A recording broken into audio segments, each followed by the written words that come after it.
Hi hello నమస్తే. నేను కృష్ణాంజనేయులు. రాష్ట్రంలో వాహనాల సంఖ్య పెరుగుతోంది, ప్రమాదాల సంఖ్య కూడా పెరుగుతోంది. వాహనాలు కొత్త అంటే వాటి సామర్థ్యం అంటే స్పీడు, వేగం, అతి వేగంతో ప్రయాణించేటువంటి ద్విచక్ర వాహనాలు వస్తున్నాయి, 4 వీలర్స్ కార్లు వస్తున్నాయి. ఇంకేముంది, వేగం, విపరీతమైనటువంటి వేగం. రోడ్లు కూడా ఇప్పుడు హైవే లాంటి రోడ్ల మీద దూసుకెళ్ళేటువంటి పరిస్థితులు. దీంతో ప్రమాదాల సంఖ్య పెరుగుతుంది, ప్రమాదాల్లో మృతుల సంఖ్య కూడా పెరుగుతుంది. ఇది కొంత ఆందోళన కలిగించేటువంటి అంశం. అసలు గతంలో ద్విచక్ర వాహనాన్ని ఏదైనా పెద్ద వాహనం ఢీకొంటే లేదా గుద్దేస్తే ఆ ద్విచక్ర వాహనం మీద ఉండేటువంటి వాళ్ళు చనిపోయేటటువంటి ఘటనలు చాలా జరుగుతాయి. అసలు ఇటీవల కాలంలో చూస్తుంటే కొన్ని యాక్సిడెంట్లు చూస్తే 2 2 వీలర్స్ గుద్దుకొని అంత స్పీడ్లో వస్తున్నారన్నమాట. 2 2 వీలర్స్ గుద్దుకొని కూడా చచ్చిపోతున్నారు. అంటే ఒకవేళ ఆ 2 వీలర్ మీద ఇద్దరు, ఈ 2 వీలర్ మీద ఇద్దరు ఉంటే ఆ 2 వాహనాలు గుద్దుకుంటే కూడా 4 చచ్చిపోయినటువంటి ఘటనలు కూడా ఉన్నాయి. అంటే ఎంత స్పీడ్ వస్తే అసలుకి అంత ప్రమాదం జరగాలి. 4 వీలర్స్ కార్లు కూడా అంతే. మీకు మృతుల సంఖ్య తీవ్రంగా పెరుగుతున్నటువంటి పరిస్థితి ఆందోళన కలిగించేటువంటి అంశం. ప్రమాదాల విషయంలో ఈనాడు దినపత్రిక, ఈటీవీ వాళ్ళు ఒక ప్రత్యేకంగా వాళ్ళ బృందం 2023 మే నుంచి 2024 మే వరకు జరిగినటువంటి ప్రమాదాలు, జరిగిన తీరు, కారణాలు, వాటి వెనక ఉన్న కారణాలు, ఇవన్నిటిని కూడా అనలైజ్ చేయటం అనేటువంటిది ఒక మంచి పరిణామం. ఇవి మనం డిస్కస్ చేయటం ద్వారాగా ఏంటి అని అంటే, కనీసము ఎలాంటి పరిస్థితుల్లో మనం జాగ్రత్తలు తీసుకోవాలి, ఈ ప్రమాదాల నుంచి మనం తప్పుకునేటువంటి అవకాశం ఉంటుంది, ఈ ప్రమాదాల బారిన పడకుండా అవకాశం ఉండదు, ప్రాణాలను కాపాడుకోవచ్చా అనేటువంటి దానికి కొంతమంది కన్నా ఉపయోగం అవుతుంది అనేటువంటి అంశం మీద నేను ఈ అంశాన్ని డిస్కస్ చేస్తున్నాను. ఆంధ్రప్రదేశ్లో ఈ ఏడాది కాలంలో మొత్తము 2 అంతకంటే ఎక్కువ మృతి చెందినటువంటి వాళ్ళు అన్ని ప్రమాదాలు 323 జరిగాయి. 2 కన్నా ఎక్కువ మంది మృతి చెందినటువంటి ప్రమాదాలు. ఈ 323లో 814 మంది చచ్చిపోయారు. దీనికి కారణాలు కింద మనం ఒకసారి గమనిస్తే, మొట్టమొదటి కారణం అయితే మాత్రం డ్రైవర్ల అతి వేగం. ఎవరు నడుపుతున్నారో వాళ్ళు వేగం పరిమితికి మించి వేగంగా వెళ్ళటం.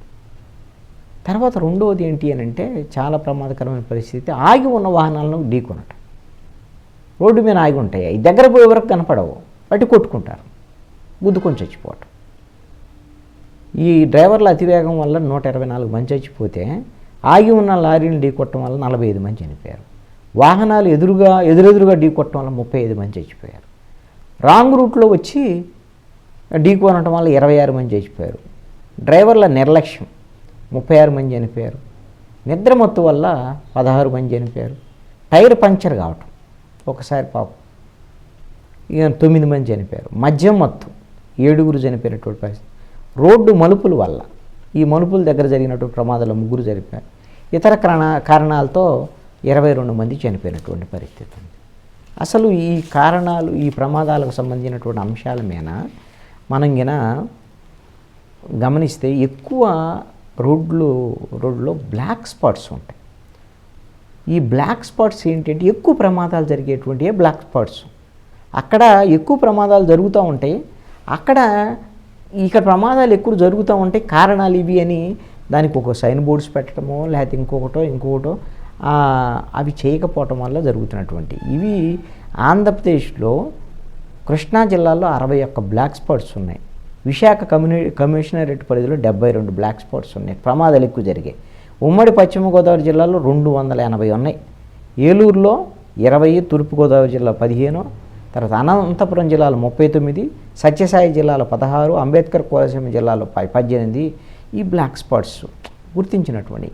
ఇంకా చాలా చాలా చోట్ల ఈ రోడ్డు పక్కన నిలిపేటువంటి వాహనాలు ఉంటాయి కదా, అక్కడ పెట్టేసిన తర్వాత దానికి కనీసము సిగ్నలింగ్, అక్కడ ఏదన్నా కనీసం ఏదో ఒక చెట్టు కొమ్మో లేకపోతే ఒక దూరంగా రాళ్ళు పెట్టడమో అవి కానీ చేయకపోవటం వల్ల వాటిని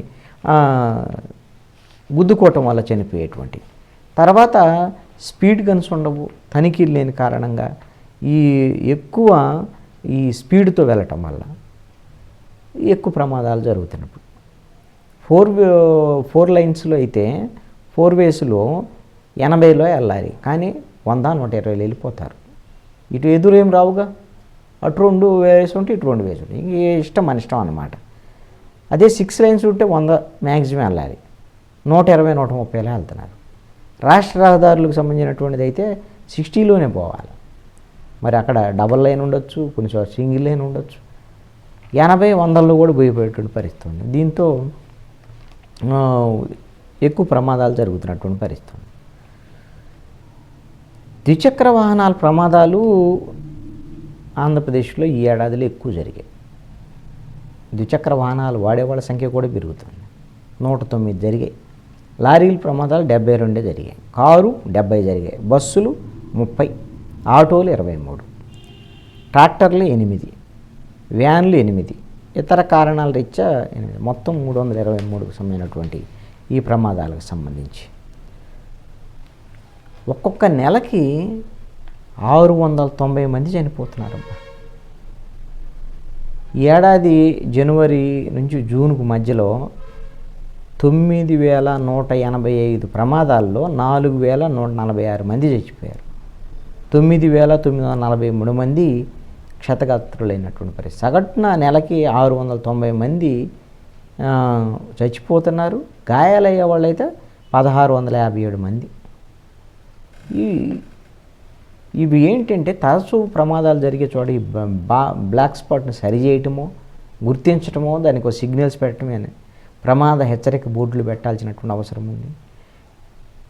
జాతీయ రాష్ట్ర రహదారులు వాహనాలు నింపేందుకు ఇప్పుడు ఆ వెహికల్ బైస్ ఉంటాయి పక్కన, అవి ఇంకా ఎక్కువ ప్రాంతాల్లో ఆ వెహికల్ ఆపుకునేటువంటివి పెట్టాలి, లేకపోతే రోడ్డు మీద ఆపేస్తున్నారు. దానివల్ల ఏమైంది, వెనకాల ఇప్పుడు అదే కొన్ని రెస్టారెంట్లు అవి దాబాస్ ఉంటాయి కదా, ఆ దాబాల దగ్గర మొత్తం ఆగిపోతూ ఉంటాయి. వెనక నుంచి ఆ చీకట్లో ఒక్కోసారి వచ్చేవాడికి దగ్గరకు వచ్చేవరకు కనపడదు. ఆ దాబాల్లో తిన్నవాడు మళ్ళీ ఆ వెహికల్ తీసుకుని రోడ్డు మీదకి వచ్చేస్తాడు. వెనకాల వచ్చే వెహికల్ చూసుకోడు, స్పీడ్గా వస్తుంది.